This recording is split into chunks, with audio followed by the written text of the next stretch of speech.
as part of being a senior at my school, I get a dress-up day on the last day before Halloween, which is Friday. So, at being me, I forgot to order a dual disk in time, so I am making one. Um, I figured it'd be really cool if I showed you guys how I do some of these things instead of just showing you the end product, like I did with my New York Comic Con cosplay outfit. So, um, I'm going to take you through piece by piece as I make my dual disk, and you'll see in real time how I conflict resolve things. So, you know, run into any issues, you'll be there and you'll hear my solutions. So, cool. Pretty much the regular box. I then looked at the shape of the box and the shape of the dual disc. You can see that line. Yeah, there it goes. There's a pencil line right here.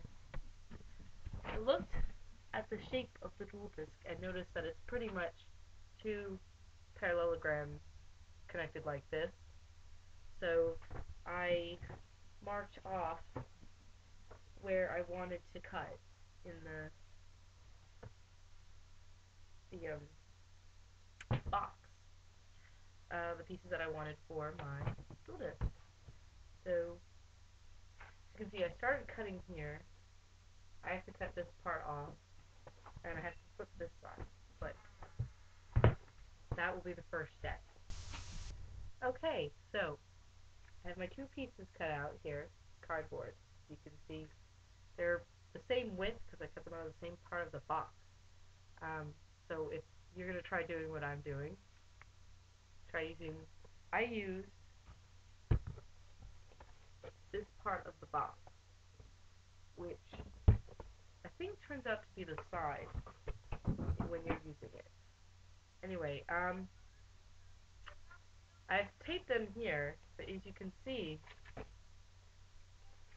they are already forming the shape of a dual disc. Big one, but yes, still a dual disc. Okay, for this next part, as you may have noticed, the cardboard box is brown and not a metallic, silvery, shiny gray color. So to fix that problem, what I'm doing is I have Photoshop. You could probably use Paint. It'll do the same thing. I just prefer Photoshop because I have it in it. You open up Photoshop, and I am creating a new document that is the size of a sheet of paper, which I am making. I also don't have to worry about cutting off edges because I'm going to use the whole thing, so.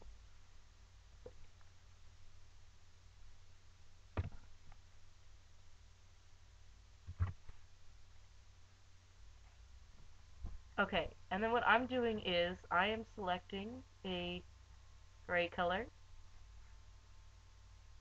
for my disc. What I'm using is I am using this shiny photo print paper so that I'll get the metallic effect that I want when I print it out. And pretty much I'm just gonna print, cut, and tape onto the cardboard, and then go from there. Show you guys. Next step. Hi. Okay, so I thought I would show you the result of my photo print paper shiny metallica. So as you can see, it's actually the cardboard box pieces I cut out earlier with shiny photo paper on them. It's great. So both pieces have it on them now, so they're shiny. The next step that I'm doing is I'm cutting out those blue spots for the cards on this part. So I'll show you once I get those blue pieces here. Yeah, onward. Okay, so I'm cutting out the blue squares. I did pretty much the same thing with the blue that I did with the shiny silver paper, except I used regular printer paper. I printed out two big blue sheets, and I'm just cutting them in so that they have a top like this. So I'm just going to show you how I'm cutting them so that you can cut them the same way. Um, because I only have to use this one day, and it's sort of like not really important that they look totally exact, I'm sort of eyeballing the measurements instead of making them really exact. But if you want to make yours look better, I would suggest using a ruler to cut this out, and if you have one of those big chopper things, I don't actually know what they're called. I think they're just called cutters. Um, so I'm just going to show you roughly the way I've been doing it because I'm only eyeballing the way to cut out the blue things. Start off with a rectangle like this. I folded a sheet of paper so that they're roughly the same size. And then comparing it to what I've got here, I can tell that cut should be right about here. What I'm doing is I'm cutting out first on one side. You'll see why I'm doing this in a second, instead of trying to cut that weird scalloped shape. So, now it's about the same on both sides, but as you can see, there's one more indent that's missing.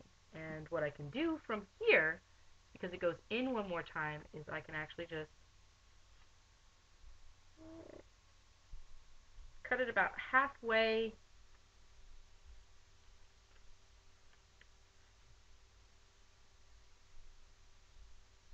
Eyeballing it, and voila. That's that. So, I actually have about 3 of these done now, so I have to make 2 more, and then I'm going to tape them, and I'll show you guys the result.